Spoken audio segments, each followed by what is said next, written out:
Despite a positive-sounding name, the Ensuring Workers Get Paid Act will do the opposite. It ensures that employers who steal wages get a do-over with no real consequences. It ensures workers get the bare minimum of what they are already owed. It ensures the federal government steps back from actively holding bad actors accountable.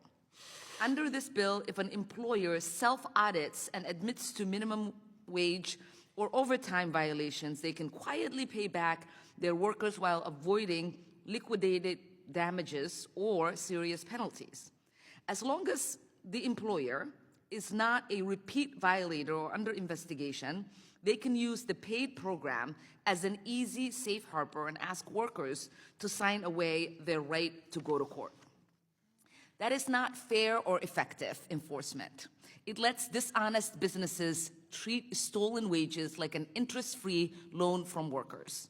It also rigs the playing field against honest businesses. If you follow the law and pay people what they are owed, you are forced to compete with a bad actor who can undercut you on labor costs, but then self-report and walk away with a slap on the wrist. It weakens the government's capacity and effectiveness to protect, serve, and support working class people. The wage and hour division is already stretched thin from years of funding and staffing cuts. This bill pushes DOL to spend scarce resources processing special deals for employers who choose to come forward instead of pursuing strategic, proactive investigations in the industries where violations are rampant. And all of this is happening while workers are still losing billions of dollars to wage theft every single year. And this administration has already announced that it will no longer seek liquidated damages in wage and hour cases. So what problem is this bill really trying to solve, other than making life easier for employers who break the law?